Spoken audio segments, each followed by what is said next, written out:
आजाद भारत के इतिहास में करप्शन के खिलाफ अब तक की सबसे बड़ी क्रांति की, जिसे मोदी की कानून क्रांति कहा जा रहा है।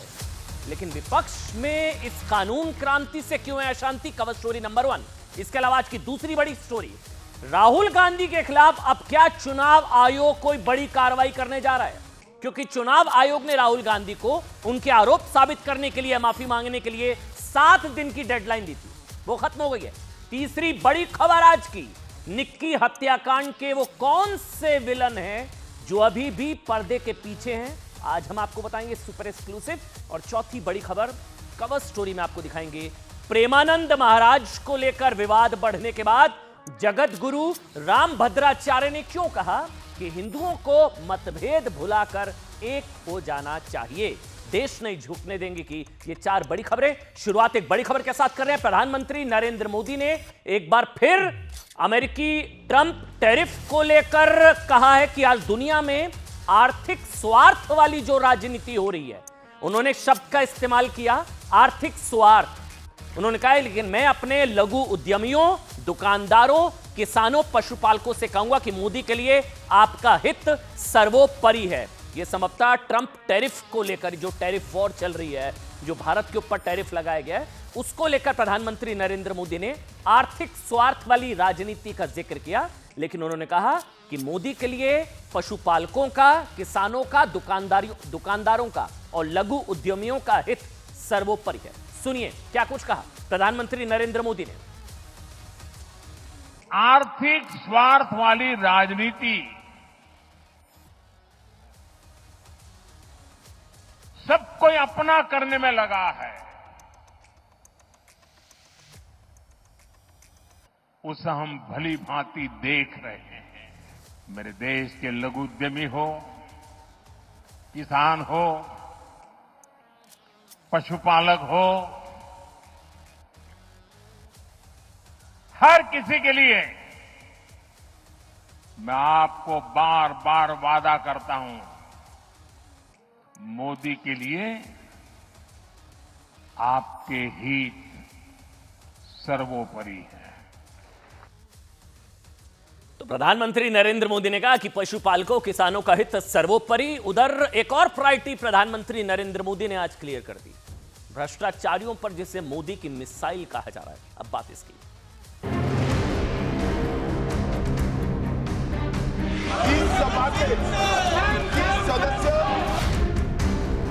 करप्शन में अगर आकंठ आप डूबे हुए हैं तो फिर तो अरेस्ट भी होगी, जेल में भी जाना पड़ेगा, इस्तीफा भी देना पड़ेगा।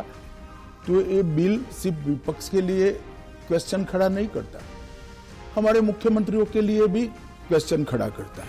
लोकतंत्र को खत्म करने के मकसद से ये बिल लाया जा रहा है। इस बिल के लिए जो जेपीसी बनाई जा रही है सरकार के द्वारा, उसमें शामिल नहीं होगी। एजेंडा भ्रष्टाचार के आड़ में विपक्ष को कम करने की कोशिश की जा रही है, वो स्पष्ट होता जा रहा है। हर क्षेत्र में माफिया अगर कहीं है तो सब भारतीय जनता पार्टी में।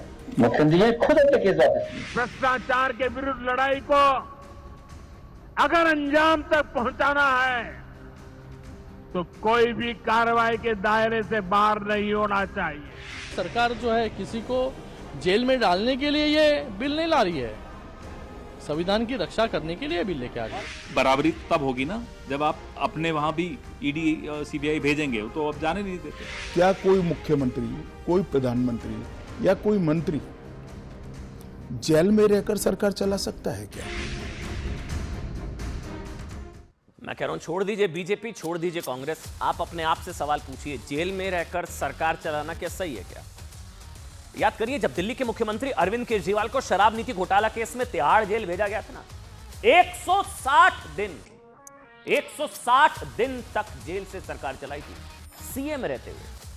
तब लोगों ने सवाल पूछा था, यह सवाल उठा था कि क्या अरविंद केजरीवाल जी का यह कदम, सीएम पद से इस्तीफा ना देने वाला कदम, जेल से सरकार चलाने वाला कदम, संविधान और लोकतंत्र की गरिमा बढ़ाने वाला है क्या? क्या जेल से सरकार चलाना सही है? क्योंकि साहब, आजाद भारत के इतिहास में अरविंद केजरीवाल पहले ऐसे मुख्यमंत्री जिन्होंने जेल में रहने के बाद भी 160 दिन तक सरकार चलाने की कोशिश की थी, जेल से सरकार। अच्छा, इसी को लेकर ना सुप्रीम कोर्ट ने एक गंभीर टिप्पणी उस वक्त की थी, मुझे याद है। सुप्रीम कोर्ट ने कहा था कि हम जानते हैं अरविंद केजरीवाल एक निर्वाचित नेता और दिल्ली के मुख्यमंत्री हैं, एक ऐसा पद जो महत्वपूर्ण और प्रभावशाली है, दिल्ली के मुख्यमंत्री अरविंद केजरीवाल। तब कोर्ट ने कहा हम कोई निर्देश नहीं देते, हमें संदेह है कि क्या कोई अदालत, ये कोर्ट ने बोला कि हमें डाउट है, हमें संदेह है कि क्या कोई कोर्ट, अदालत किसी निर्वाचित नेता को पद छोड़ने या मुख्यमंत्री या मंत्री के रूप में काम ना करने का निर्देश दे सकती है। तब कोर्ट ने कहा था कि हमें संदेह है कि क्या इस तरह का कोई संविधान में प्रावधान है कि कोई सीएम जो है अगर जेल के अंदर है तो भी वो इस्तीफा नहीं दे रहा है, तो क्या तब कोर्ट ने कहा था कि हमें इस चीज का डाउट है, हमें संदेह है कि कोई अदालत ऐसे निर्वाचित नेता को पद छोड़ने या मुख्यमंत्री या मंत्री के रूप में काम ना करने का निर्देश दे सकती है, लेकिन हम यह फैसला अरविंद केजरीवाल पर छोड़ते हैं। सोचिए, कोर्ट के हाथ बंधे थे संवैधानिक रूप से, क्योंकि इस तरह की कोई व्याख्या थी ही नहीं।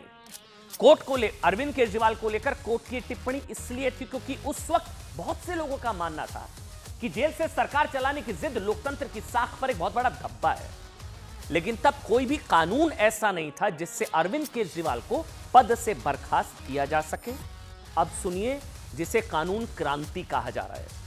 अब नरेंद्र मोदी सरकार ऐसा कानून लाने की कोशिश कर रही है जिसके बाद, ध्यान से सुनिएगा, कोई भी मंत्री, मुख्यमंत्री, यहां तक कि प्रधानमंत्री अगर 30 दिन से ज्यादा जेल के अंदर हो, 30 दिन से अगर उसे जमानत ना मिल रही हो, 31वें दिन उसकी कुर्सी अपने आप चली जाएगी। 30 दिन जेल में हो जाएगा खेल, 30 दिन की जेल, 31वें दिन कुर्सी गई। मुख्यमंत्री चाहे प्रधानमंत्री क्यों ना हो, मोदी अपने आप को भी पीएम दायरे में ले आए मोदी। इस बिल में यह प्रावधान है कि बेल मिलने के बाद या निर्दोष साबित होने के बाद आरोपी नेता को दोबारा उस पद पर बिठाया जा सकता है। अच्छा, लेकिन विपक्ष का कहना है कि साहब मोदी सरकार यह कानून विपक्षी सरकारों को गिराने और विपक्ष को डराने के लिए लाई है। एजेंसीज का मिसयूज किया जाएगा, नेताओं को अंदर डाला जाएगा, 31वें दिन उनका पद चला जाएगा। राहुल गांधी कह चुके हैं कि मोदी सरकार का यह बिल विपक्ष के नेताओं को निशाना बनाने की बहुत बड़ी साजिश है। कांग्रेस महासचिव प्रियंका वाड्रा कह चुकी हैं कि मोदी सरकार का यह बिल कानून विरोधी है, संवैधानिक विरोधी है। वैसे इस बिल पर विपक्ष के आरोपों का आज खुद गृह मंत्री अमित शाह ने जवाब दिया। गृह मंत्री अमित शाह ने पूछा कि विपक्ष क्यों चाहता है कि किसी भी प्रधानमंत्री, मुख्यमंत्री, मंत्री को जेल से सरकार चलाने का मौका मिले? नहीं मिलना चाहिए साहब, क्यों? क्या किसी संवैधानिक पद को जेल से संभालना सही होगा? लेकिन विपक्ष इस बिल का विरोध क्यों कर रहा है? यह बताने से पहले ना आपको इस कानून से जुड़ी आज 2 तस्वीरें दिखाता हूं जो कहा जा रहा है इस बिल का विरोध कर रही है। कांग्रेस कर रही है बिल का विरोध, समाजवादी पार्टी टीएमसी विरोध कर रही है। कहा जा रहा है इस बिल का सबसे ज्यादा मुखर विरोध कांग्रेस और टीएमसी। ये 2 तस्वीरें दिखेंगे आपको, बिल के विरोध की तस्वीर क्यों और किस लिए समझ में आ जाएगी। इधर और इधर नजर रखिएगा। पहली तस्वीर इधर, अच्छा नहीं इधर, हाँ, ममता बनर्जी के विधायक कृष्ण साहा जी की दौड़ा दौड़ा कर आज गिरफ्तार किया। दौड़ा दौड़ा कर बोलना इसलिए जरूरी है क्योंकि भागने की कोशिश कर रहे थे। शिक्षक भर्ती घोटाले में ईडी इन्हें गिरफ्तार करने पहुंची तो इन्होंने घर की मंजिल से दीवार कूदकर फांदकर भागने की कोशिश की। साहब ईडी ने दौड़ा दौड़ा कर पकड़ा टीएमसी के विधायक को। इन्होंने अपना मोबाइल नाले में फेंक दिया, ड्रेनेज में फेंक दिया। ईडी ने इन्हें दौड़ा दौड़ा कर पकड़ लिया। ये देखिए आप, पकड़ लिया इनको, इनका मोबाइल भी रिकवर कर लिया गया। करप्शन। दूसरी तस्वीर कर्नाटक से कांग्रेस विधायक केसी वीरेंद्र जी की है, जिनके घर से छापेमारी में ईडी को कितने करोड़, 1 करोड़, 2 करोड़, 4 करोड़, अच्छा नोटों के बंडल, 5 करोड़, 12 करोड़ कैश। अब आप समझ पा रहे हैं जो कहा जा रहा है विरोध इस बिल का जो हो रहा है, कुछ लोग जोड़ रहे हैं 12 करोड़ कैश, 6 करोड़ की ज्वेलरी, 1 करोड़ की विदेशी करेंसी, ये भी गिरफ्तार, ये भी गिरफ्तार। टीएमसी भी विरोध कर रही है। ममता बनर्जी जेपीसी में नहीं होंगी वो कह रही हैं। यहां कांग्रेस भी विरोध कर रही है। यहां कांग्रेस के विधायक यहां से 12 करोड़ कैश, यहां टीएमसी के विधायक कृष्ण साहा, इनको दौड़ा दौड़ा कर ईडी ने आज पकड़ा। देखिए मोदी सरकार जो कानून ला रही है ना, उसे समझना हो तो ऐसे समझिए कि अगर ये दोनों मंत्री होते और 30 दिन से ज्यादा तक अब इन्हें बेल नहीं मिलती, तो देश में ऐसा कोई कानून ही नहीं है जो इन्हें संवैधानिक पद से बर्खास्त कर सके या पद से हटाया जा सके। अब आने जा रहा है, ये दोनों दिल्ली के मुख्यमंत्री अरविंद केजरीवाल की तरह जेल से सरकार चलाने की कोशिश कर सकते थे। यानी अब तक देश में ऐसा कोई प्रावधान ही नहीं है जिसमें गंभीर इल्जाम में जेल गए मंत्री से लेकर प्रधानमंत्री तक को इस्तीफा देने पर मजबूर किया जा सके। लेकिन आजाद भारत के इतिहास में यह पहली बार है जब कोई सरकार ऐसा कानून लाने जा रही है जो अपने आप को भी उस दायरे में रख रही है। यह भी सबसे इंपॉर्टेंट है, सुन लीजिए, जिसके कार्रवाई में मंत्री मुख्यमंत्री नहीं, केंद्रीय मंत्री नहीं, मोदी सरकार ऐसा कानून ला रही है। मोदी ने अपने आप को भी इस स्क्रूटनी के दायरे में रखा और प्रधानमंत्री भी इसके दायरे में होगा। मोदी का कानून ऐसा जिसमें प्रधानमंत्री भी, यानी मैं कह रहा हूं पहली बार किसी सरकार ने देश को मैसेज देने की कोशिश की है कि देश में कानून से बड़ा कोई नहीं है साहब। भले वो प्रधानमंत्री जैसे सर्वोच्च पद पर बैठा क्यों व्यक्ति क्यों ना हो, और देश के कानून में खुद प्रधानमंत्री तक के लिए, पीएम के लिए भी कोई डिस्काउंट नहीं है। आप समझ रहे हैं, यहां क्रांति यहां अशांति, लेकिन पीएम तक के लिए कोई डिस्काउंट नहीं है। मोदी सरकार इस कानून के लिए 20 अगस्त को 130वां संशोधन विधेयक लोकसभा में पेश किया था।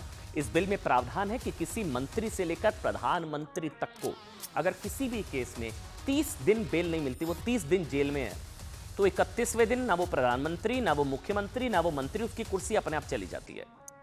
शर्त यह है, सुन लीजिए, जिस अपराध के लिए किसी मंत्री या प्रधानमंत्री की गिरफ्तारी हुई हो वो 5 साल या 5 साल से ज्यादा की सजा का उसमें प्रावधान होना चाहिए। अच्छा, इस कानून से सबसे ज्यादा दिक्कत तो उस हिसाब से तो एनडीए को होनी चाहिए।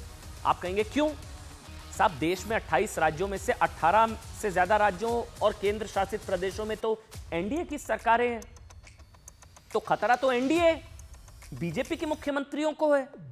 इसलिए कानून से सबसे ज्यादा बीजेपी और उनके सहयोगी दलों को डरना चाहिए। बल्कि खुद मोदी का कानून, मोदी ने अपने आप को भी इस कानून के दायरे में वो ले आए कि नहीं साहब, अगर मेरे साथ भी ऐसा होता है तो मुझे भी, मेरा भी पद जाएगा।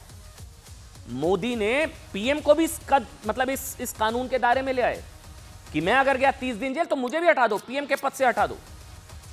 एनडीए के बजाय इस बिल से सबसे ज्यादा विपक्ष डर रहा है। विपक्ष डर और विरोध को देखते हुए मोदी सरकार ने इस बिल को लेकर जेपीसी का गठन कर दिया। अब और सुनिए, टीएमसी, समाजवादी पार्टी, आम आदमी पार्टी, कौन कौन है देखिए, टीएमसी, समाजवादी पार्टी, आम आदमी पार्टी और शिवसेना यूबीटी ने इस बिल पर बनी ज्वाइंट पार्लियामेंट्री कमेटी में शामिल होने से इंकार कर दिया। यही आज अमित शाह ने कहा कि आप बिल को पेश होने से कैसे रोक सकते हैं? आप बिल का विरोध कीजिए, जो करना है जेपीसी में करिए, लेकिन यह असंवैधानिक है या कानून असंवैधानिक? हालांकि इस बिल को संविधान विरोधी बताने वाली कांग्रेस ने जेपीसी में शामिल होने के संकेत दे दिए हैं। हालांकि कांग्रेस कह रही है कि जेल जाने पर मुख्यमंत्री, प्रधानमंत्री को बर्खास्त करने वाला संविधान संशोधन बीजेपी की साजिश है और वो इसका बहिष्कार करेगी। सुनिए, तो ये बिल सिर्फ विपक्ष के लिए क्वेश्चन खड़ा नहीं करता, हमारे मुख्यमंत्रियों के लिए भी क्वेश्चन खड़ा करता है। मैंने जो सुना वो कह रहे कि आपके लोगों के सामने एफआईआर नहीं होती है। ये जनता को गुमराह करे। उनको मालूम है कि किसी भी व्यक्ति के खिलाफ आरोप है तो आप पब्लिक इंटरेस्ट लिटिगेशन के माध्यम से कोर्ट के सामने जा सकते हैं। कोर्ट ऑर्डर करेगी कि इनके खिलाफ एफआईआर करो। अगर ज्यादा ही गंभीर मामले हैं तो कोर्ट मॉनिटर भी करती है। इसमें पक्ष विपक्ष कहां आता है? अगर पिछले 9 साल के आप माफिया गिनोगे, अलग अलग क्षेत्र के, पढ़ाई के क्षेत्र में पेपर आउट वाले माफिया वो सब बीजेपी के, शराब वाले माफिया सब बीजेपी के, नौकरी माफिया सब बीजेपी में, कंस्ट्रक्शन ठेकेदारी सब माफिया उसी में। हर क्षेत्र में माफिया अगर कहीं है तो सब भारतीय जनता पार्टी में, और हो भी क्यों नहीं, क्योंकि मुख्यमंत्री ने खुद ही अपने केस वापस किए। मुख्यमंत्री ने खुद अपने केस वापस किए। अच्छा, चलिए, लोगों के जहन में सवाल होगा कि इस कानून की जरूरत क्यों पड़ी, ये कानून लाने की जरूरत ही क्यों पड़ी? वैसे तो मैंने आपको कोर्ट की टिप्पणियां बताई हैं कि कोर्ट के भी हाथ बंधे थे। कोर्ट को संदेह था कि इस तरह का कोई प्रावधान है कि अगर कोई इस तरह से इतने गंभीर आरोपों में, शराब घोटाले वाले केस में कोई अगर अंदर जाता है तो फिर क्या उसको पद छोड़ना होता नहीं होता? इसको लेकर कोई स्पष्ट स्थिति संविधान में नहीं है, कोई इस तरह की बाध्यता नहीं है कि आपको पद छोड़ना ही होगा। मतलब क्यों ऐसा प्रावधान लाने की फिर कोशिश हो रही है जिसमें 5 साल से ज्यादा की सजा मामले में 30 दिन से ज्यादा जेल होने की स्थिति में मुख्यमंत्री, मंत्री, प्रधानमंत्री को अपने आप पद चला जाएगा, इस्तीफा छोड़िए अपने आप पद चला जाएगा। ये बात आप पिछले साल मैंने बताया अरविंद केजरीवाल केस से समझ सकते हैं। मैं दोबारा से रिपीट करता हूं, उन्हें 21 मार्च 2024 को ईडी ने शराब घोटाला मामले में गिरफ्तार किया था। डेट याद करिए, 21 मार्च 2024। तो केजरीवाल देश के इतिहास में ऐसे पहले सीएम थे, मतलब जो पद पे रहते हुए इतने लंबे समय तक 160 दिन तक वो जेल से सरकार चलाते रहे। सिर्फ केजरीवाल ने नहीं, उनकी सरकार में मंत्री मनीष सिसोदिया, सत्येंद्र जैन भी गिरफ्तारी के बाद कई दिनों तक जेल से सरकार चलाते रहे। अच्छा, एक और उदाहरण देते हैं आपको, बहुत सारे हैं वैसे तो। इसी तरह ना एक और है, 14 जून 2023 को ईडी ने तमिलनाडु में मंत्री हैं वी सेंथिल बालाजी को, मंत्री को कैश फॉर जॉब मामले में अरेस्ट किया। आप सोचकर देखिए कितने दिन वो जेल में रहे और उनका इस्तीफा नहीं हुआ। 241 दिन। मतलब ये तो लॉ मेकर्स हैं। लॉ मेकर्स जब लॉ तोड़ेंगे तो उन पर कोई एक्शन होना चाहिए, नहीं होना चाहिए। 241 दिन इन्होंने इस्तीफा नहीं दिया। जेल में रहते हुए वो संवैधानिक पद पर बने रहे मंत्री। 241 दिन, मतलब भारत की राजनीति में जेल में रहकर सरकार चलाने की जो परंपरा है उसके खिलाफ मोदी सरकार का ये बिल एक तरीके से मैं कहूंगा वो ब्रह्मोस मारी थी ना हमने पाकिस्तान में, ये भ्रष्टाचारियों पर ब्रह्मोस की तरह, ये भ्रष्टाचार पर ब्रह्मोस है, कानूनी ब्रह्मोस आप कह सकते हैं, मोदी का ब्रह्मास्त्र भी कह सकते हैं। विपक्ष इस बिल से इसलिए शायद डरा हुआ है, मेरे को नहीं पता, क्योंकि ये बिहार चुनाव में सबसे बड़ा मुद्दा बन सकता है। बिहार चुनाव, आरजेडी, लालू प्रसाद यादव तो कन्विक्टेड हैं, करप्शन, डरो मत का नारा देने वाले राहुल गांधी जी और उनके सहयोगी इस बिल से थोड़ा घबराए हुए नजर आ रहे हैं। इसके पीछे क्या वजह है हमें नहीं पता, लेकिन यह वजह हो सकती है कि राहुल गांधी और उनकी मां Sonia Gandhi national Herald case में बेल पर है। अब जो बेल पर है उनकी धड़कनें बढ़ेंगी। मोदी ने भी कहा जो जमानत पर है वही ज्यादा विरोध कर रहे हैं इस बिल का। कौन कौन है? सोनिया गांधी बेल पर, राहुल गांधी बेल पर, तेजस्वी यादव को मुख्यमंत्री उम्मीदवार मान रही है, लेकिन तेजस्वी यादव और उनकी family land for job scam में बेल पर। सीएम कैंडिडेट, वैसे तो राहुल गांधी जी सवाल पूछा गया वो घुमा गए सीएम कैंडिडेट को लेकर, इसलिए सीएम कैंडिडेट कहना अब जल्दबाजी होगी, लेकिन फिर भी हम तो मान के चलते हैं राहुल जी की नजर में तेजस्वी सीएम कैंडिडेट होना हो, हमारी नजर में है सीएम कैंडिडेट तेजस्वी की तरह। अच्छा ये देखिए, झारखंड के मुख्यमंत्री हेमंत सोरेन भी जमीन घोटाला केस में बेल पर है, हालांकि इन्होंने इस्तीफा दे दिया था, ये भी बताना जरूरी है, इन्होंने इस्तीफा दे दिया था। कर्नाटक के मुख्यमंत्री सिद्धारमैया आरोपी, कर्नाटक के deputy CM DK Shivakumar money laundering case में जमानत पर, दिल्ली के पूर्व मुख्यमंत्री अरविंद केजरीवाल शराब नीति केस में जमानत पर। बहुत लिस्ट है, संजय राउत भी हैं, बहुत लंबी लिस्ट है साहब। शायद इसलिए विपक्ष को लगता है कि अगर यह बिल कानून बना तो सबसे बड़ी मुसीबत किसके लिए? उन नेताओं के लिए होगी। लेकिन बीजेपी का कहना है साहब कि इस बिल से सिर्फ उसे कष्ट है जो भ्रष्ट है, जो भ्रष्ट उसे कष्ट, और भ्रष्टाचार के बावजूद जेल से सरकार चलाने को सही मानता है। सुनिए। राहुल गांधी जी की पर्सनैलिटी में तो कथनी करने का भयंकर अंतर है जी। वो बोलते कुछ है करते कुछ है, इतना अंतर्विरोध है उनकी पर्सनैलिटी में। एक तरफ कहते हैं कि भ्रष्टाचार नहीं होना चाहिए और दूसरी तरफ भ्रष्ट नेता जेल में जाए, बोला ऐसा कानून नहीं आना चाहिए। ये क्या है? ये अंतर्विरोध है उनके विचारों का। कौन सा इनका बीजेपी का नेता गिरफ्तार होते हुए आपने देखा, या इनके कोई गठबंधन का साथी नेता कोई गिरफ्तार होते हुए देखा? न ईडी जाती है उनके दरवाजे पे, न सीबीआई जाती है। तो पहले तो वो बराबरी तब होगी ना जब आप अपने वहाँ भी ईडी सीबीआई भेजेंगे, तो अब जाने नहीं देते। सिर्फ विपक्ष के लिए होता है। तो 30 दिन में आप जमानत नहीं होने दो किसी नेता की, 31वें दिन उसके सामने 2 शर्तें रखो कि भाई या तो आ जाओ बीजेपी की वॉशिंग मशीन में या इस्तीफा दो। यही करने जा रहे हैं, साजिश तो यही है, तो हम क्यों इनकी साजिश में इनको सफल होने देंगे? आप ये भी सोचिए कि ये बिल सिर्फ विपक्ष के लिए सवाल नहीं खड़े करता, ये अमित शाह की तरफ से कहना है कि हमारे मुख्यमंत्रियों के लिए भी है। जेल में रहकर कोई सरकार चला सकता है क्या? ये संवैधानिक होगा क्या? ये सारे सवाल अमित शाह की तरफ से लगातार पूछे जा रहे हैं। लेकिन राहुल गांधी और कांग्रेस समेत विपक्ष 30 दिन की जेल के बाद मुख्यमंत्री, प्रधानमंत्री को पद से बर्खास्त करने वाले बिल से नाराज है कि 5 साल से ज्यादा की सजा तो पद चला जाएगा। आज ना एक थोड़ा सा आपको ना फ्लैशबैक में लेकर चलेंगे। आज से 12 साल पहले कांग्रेस ने ऐसे ही अध्यादेश को लेकर राहुल गांधी की एंग्री यंग मैन वाली छवि बनाने की कोशिश की। 12 साल पहले सितंबर 2013 में राहुल गांधी ने मनमोहन सिंह के सरकार के एक ऑर्डिनेंस को, याद है, उससे जुड़ा कुछ कागज था, उसको लेकर एक तरीके से पर्ची थी, उसको फाड़ी थी, कागज की एक पर्ची फाड़ी थी सांकेतिक रूप से कि मैंने अध्यादेश फाड़ा। तब राहुल को करप्शन के खिलाफ एक मजबूत के चेहरे के तौर पर स्थापित करने की कोशिश की गई थी। तब कांग्रेस ने राहुल गांधी की तारीफों के पुल बांधते हुए कहा था कि राहुल गांधी ऐसे नेता हैं जो भ्रष्टाचार और भ्रष्टाचार के दागी नेताओं को संसद में बर्दाश्त नहीं कर सकते हैं। साहब, राहुल गांधी के इसी गुस्से के बाद चारा घोटाला केस में लालू यादव के लिए संसद में बने रहना मुश्किल हो गया था। उनका तो खत्म 5 साल की सजा, उसके बाद तो उनकी सदस्यता।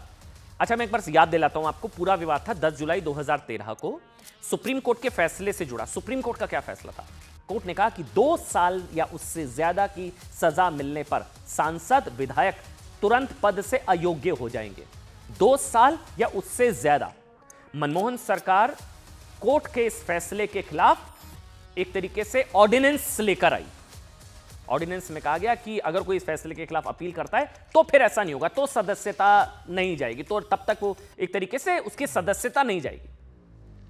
फिर मनमोहन सिंह का यह आदेश दागी नेताओं के एक तरीके से बचाव में नजर आया, जिन्हें कोर्ट से सजा मिल चुकी है। इसी अध्यादेश के खिलाफ राहुल गांधी जी ने मतलब एंग्री यंग मैन की तरह नाराजगी दिखाई कि नहीं, ऐसा नहीं, दागी नेताओं को बचाने की क्यों कोशिश, कोर्ट का आदेश है, जब 2 साल या उससे ज्यादा की सजा होगी तो अयोग्य होने चाहिए। राहुल गांधी जी ने एक तरीके से पर्ची फाड़ी, मनमोहन सिंह का अध्यादेश को बताया गया कि नहीं, ये सब नहीं चलेगा। प्रेस क्लब में अध्यादेश की कॉपी को पूरी तरह से बकवास बताया था उन्होंने। तब दागी नेताओं को बचाने वाले बिल से नाराजगी दिखाने वाले राहुल गांधी आज इस बात से नाराज हैं कि 5 साल या उससे ज्यादा की सजा होने पर और 30 दिन जेल में रहने पर अगर मंत्री को बर्खास्त किया जा रहा है तो यह संविधान के खिलाफ कैसे हो गया? तब संविधान सम्मत था, आज संविधान के खिलाफ कैसे हो गया? यही सवाल पूछा जा रहा है। 130वें संशोधन में, ये संविधान संशोधन है, इसमें हमने एक प्रावधान किया है कि प्रधानमंत्री, मुख्यमंत्री, भारत सरकार के मंत्री या राज्य सरकार के मंत्री किसी भी गंभीर आरोप में अगर अरेस्ट होते हैं और 30 दिन तक उनको जमानत नहीं मिलती है तो मुख्यमंत्री या प्रधानमंत्री मंत्री के केस में उनको उनके स्थान से मुक्त करेंगे। अगर वो नहीं करते हैं तो अपने आप कानूनन वो मुक्त हो जाएंगे। You can put any kind of case on a chief minister and put him in jail for 30, have him arrested for 30 days without even him being convicted, and then he ceases to be chief minister. It's, I mean, it's there plain for everybody to see. So I think that it's absolutely wrong. It's anti our constitution. It's against our constitution. It's undemocratic. और देश नहीं झुकने देंगे में अब दूसरी बड़ी खबर, निक्की हत्याकांड को लेकर हुए बड़े खुलासे की।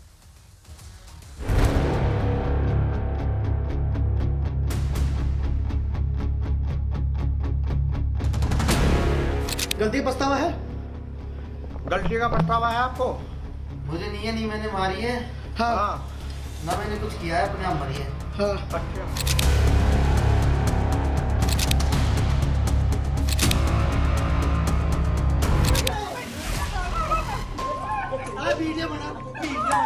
मम्मा के ऊपर गाली कुछ डाला, फिर मम्मा को चाटा मारा, फिर लाइटर से आग लगा दी थी। आधी में स्कॉर्पियो दी, फिर इनने डिमांड करी, फिर मैंने छूचक में बुलेट मोटरसाइकिल दी, सोना दिया, पैसे दिए। मेरी बिटिया जला के मारी उन्होंने। ना चूल्हा चले ना चलन दे, खून के बदले खून चाहिए। प्रशासन कुछ करता ठीक है, ना करता तो फिर हम कर देंगे। इनके मकान पे भी बुलडोजर चलना चाहिए। 4 आरोपी थे, पति, सास, ससुर और जेठ। इन चारों पर त्वरित कार्रवाई करते हुए पुलिस ने सभी नामजद आरोपियों को अरेस्ट कर लिया है। बात उस हत्याकांड की जिसकी पिछले 4 दिन से पूरे देश में चर्चा हो रही है। ग्रेटर नोएडा के इस हत्याकांड ने सवाल उठाया कि क्या सम्मान, रिवाज, इज्जत, प्रथा के नाम पर जिस लालच को बढ़ावा दिया जाता है, क्या वही भारत में दहेज हत्याओं की, ये दहेज वाला दाना बड़ा डेंजरस है साहब। ये बच्चियों को लील रहा है। हत्याओं की बड़ी वजह बनता जा रहा है दहेज। इस सवाल का पूरा सच बताने से पहले आपको निक्की हत्याकांड के आज के 3 बड़े अपडेट में जल्दी से बता देता हूं। पहला अपडेट यह है, निक्की को जिंदा जलाकर मारने के चारों आरोपियों को गिरफ्तार कर लिया गया है। चारों आरोपियों को आज पुलिस ने निक्की के जेठ और सास ससुर को गिरफ्तार कर लिया। निक्की की हत्या में इन लोगों के भी शामिल होने का आरोप है, जेठ सास ससुर। दूसरा आरोप, निक्की की हत्या का मुख्य आरोपी उसका पति विपिन भाटी 14 दिन की न्यायिक हिरासत में। निक्की को जलाकर मारने के बाद आरोपी पति विपिन मौके से फरार हो गया, लेकिन 23 अगस्त को नोएडा पुलिस ने उसे अरेस्ट कर लिया था। जलाकर मार दिया इसने अपनी पत्नी को। कल जब उसने पुलिस की हिरासत से भागने की कोशिश की तो उसका एनकाउंटर भी कर दिया गया, जिससे उसके पैर में गोली लगी। फिलहाल वो अस्पताल में भर्ती है। तीसरा अपडेट, बड़ी खबर है, राष्ट्रीय महिला आयोग ने निक्की मर्डर केस में स्वतः संज्ञान सुओ मोटो कॉग्निजेंस ले लिया है। यूपी के डीजीपी ने 3 दिनों के अंदर इस मामले पर कार्रवाई करने और उसकी डिटेल्ड रिपोर्ट देने को कह दिया है। ये आज के 3 बड़े अपडेट हैं। इस हत्याकांड को लेकर सभी लोग सिर्फ निक्की के पति और उसके ससुराल वालों को जिम्मेदार बता रहे हैं, लेकिन सवाल है कि क्या इस मामले में सिर्फ दोषी वही लोग हैं जिन्हें गुरुवार के दिन निक्की को जिंदा जलाने के आरोप में गिरफ्तार किया गया? ये सारी तस्वीरें तो पूरे देश देख चुका है। अब क्या इसके लिए मैं कह रहा हूं वो लोग दोषी नहीं है साहब जो दहेज देने को अपने परिवार की शान, मान, सम्मान, प्रतिष्ठा समझते हैं? देने वाला भी तो हुआ ना। क्या ऐसे लोगों की वजह से देश की बेटियों को जिंदा जलाने वाली इस कुप्रथा को वैधता यानी कि लेजिटिमेसी नहीं मिलती? क्या ऐसे लोगों की वजह से लालची लोगों का ये विश्वास मजबूत नहीं हो जाता साहब कि दहेज मांगना तो बड़ा normal, it's a new normal now. दहेज नहीं, अब तो गिफ्ट कहते हैं ना लोग। आप खुद सोचकर देखिए, ये सवाल बेहद कड़वा है। अगर निक्की के परिवार वाले इस वजह से रिश्ता तोड़ देते कि उसके ससुराल वाले दहेज मांग रहे हैं, तो निक्की आज हम सब के बीच में होती, बेटी जिंदा होती शायद। क्या वो जलाई जा सकती? क्या सोशल मीडिया पर वो खतरनाक तस्वीर, ये देखिए ना, वो वायरल होती जिसमें आग की लपटों में घिरी निक्की सीढ़ियों से नीचे की तरफ भागती दिखाई देती है। आग की लपटों में। आरोप है कि निक्की पर उसके पति विपिन भाटी ने कोई ज्वलनशील पदार्थ डालकर उसको आग लगा दी, जिसके बाद वो खुद को बचाने के लिए भाग रही थी। हालांकि आग में वो इस कदर झुलस चुकी थी, हमको तस्वीरें भी ब्लर करनी पड़ी हैं, लेकिन वाकई रूह कपा देने वाली तस्वीरें हैं। अस्पताल ले जाने के दौरान ही इस निक्की की मौत हुई, बेटी की। हैरान करने वाली बात यह है कि जब निक्की आग की लपटों से घिरी थी तो उसके पति या ससुराल के किसी भी अन्य शख्स ने बचाने की कोशिश नहीं की। आरोपी पति वारदात को अंजाम देकर फरार हो चुका था, जबकि पड़ोसी निक्की को अस्पताल लेकर गए। पड़ोसी, बचाया नहीं जा सका बच्ची को। ऐसे और भी कई वीडियो सामने आए हैं जिनमें निक्की का पति और उसके परिवार के अन्य सदस्य उसके साथ मारपीट करते, उस पर अत्याचार करते दिखाई देते हैं। बड़ी बात यह है साहब कि जिस वक्त निक्की को उसके पति विपिन ने जलाकर मारा, उसका 5 साल का बेटा वहीं पर मौजूद था। सोचिए इस बच्चे पर क्या गुजरी होगी। ये बच्चा, वो कह रहे मेरी आंखों के सामने मेरी मां को जलाकर मार डाला गया। सोचिए इस बच्चे के जहन में क्या गुजरी होगी जब उसकी मां को उसकी आंखों के सामने इसके बाप ने जलाकर मार दिया। इस बच्चे ने अपनी मां की हत्या को लेकर जो बात बताई है उससे सुनकर आप सिहर जाएंगे। इसके अलावा निक्की की बड़ी बहन कंचन भी इस घटना के दौरान उसी जगह मौजूद थी, यह भी पता लगा है। कंचन निक्की की चचेरी बहन है। कंचन, निक्की जिसे जलाया गया, कंचन उसकी बहन, जिसकी शादी उसी घर में निक्की के जेठ रोहित के साथ हुई। कंचन ने निक्की की हत्या को लेकर एक बहुत बड़ा खुलासा किया है। उसने बताया कि विपिन निक्की के साथ अक्सर मारपीट करता था। उसने निक्की की हत्या की प्लान 1 महीने पहले ही तैयार कर लिया था, जब वह ब्यूटी पार्लर के नाम पर दिल्ली की एक दुकान से थिनर खरीद कर लाया था। थिनर ज्वलनशील होता है और पुलिस के मुताबिक विपिन ने निक्की पर थिनर डालकर लाइटर से आग लगा दी। सुनिए। मम्मा के ऊपर पहले कुछ डाला, फिर मम्मा को चाटा मारा, फिर लाइटर से आग लगा दी थी। एक दिन पहले रात को बदतमीजी करी थी, जिस वजह से मैं पूरे दिन उठ नहीं पाई। मुझे नहीं पता कि सुबह कब हुई और रात कब हो गई। तेरे पापा ने बेटा तेरे सामने ही मारा ना तेरी मम्मी को? सवाल यह कि आरोपी विपिन भाटी ने अपनी पत्नी निक्की की हत्या क्यों की, मर्डर क्यों किया, जलाकर क्यों मार दिया? इसको लेकर साहब अलग अलग दावे हैं, अलग अलग थ्योरीज हैं। पहला दावा यह कि दहेज के लिए निक्की को मारा, उसके पति ने दहेज के लिए। निक्की की बहन कंचन का आरोप है कि विपिन ने निक्की के माता पिता से 36 लाख रुपए मांगे थे। 36 लाख रुपए मांगे थे। पहले भी दहेज को लेकर निक्की को कई बार प्रताड़ित किया गया था। पहला कहा जा रहा है दहेज के लिए हत्या, पैसे की मांग पूरी नहीं हुई इसलिए उसकी हत्या हो गई। दूसरा दावा यह है कि ये रील्स बनाती थी। निक्की और कंचन सोशल मीडिया पर रील्स बनाती थी। निक्की का ब्यूटी पार्लर था जिससे वो अपनी बहन कंचन के साथ मिलकर चलाती थी। इस पार्लर के प्रमोशन के लिए वो दोनों रील्स बनाती थी। लेकिन ऐसे आरोप हैं कि निक्की के ससुराल वालों को ये रील कल्चर, उसकी बेटी मतलब ब्यूटी पार्लर चलाना, बहू का रील बनाना, ये सब पसंद नहीं। विवाद हुआ, इसलिए निक्की की हत्या की ये भी एक बड़ी वजह बताई जा रही है, वजह हो सकती है। देखिए, हमने निक्की और कंचन के सोशल मीडिया अकाउंट्स की भी जब जांच की तो हमें पता चला निक्की और कंचन, ये जो आप देख भी रहे हैं, मेक ओवर बाय कंचन नाम से इंस्टा हैंडल है। 63,000 से ज्यादा फॉलोअर्स हैं।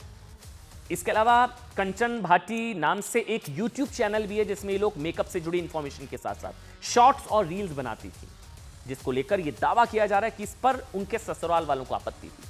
आरोप यह भी है कि निक्की ने ससुराल में घर पर ही ब्यूटी पार्लर खोला था क्योंकि उसका पति विपिन भाटी कोई काम नहीं करता था, लेकिन वो उस पर ब्यूटी पार्लर बंद करने के लिए आए दिन दबाव डालता था। उसने कस्टमर के साथ मारपीट भी की थी, जिससे परेशान होकर निक्की ने 6 महीने पहले पार्लर बंद भी करा दिया था। ये कई तरह की थ्योरीज है। साथ ही सोशल मीडिया पर अपने अकाउंट को प्राइवेट भी कर लिया था, लेकिन इसके बावजूद घर पर अत्याचार कम नहीं हुआ।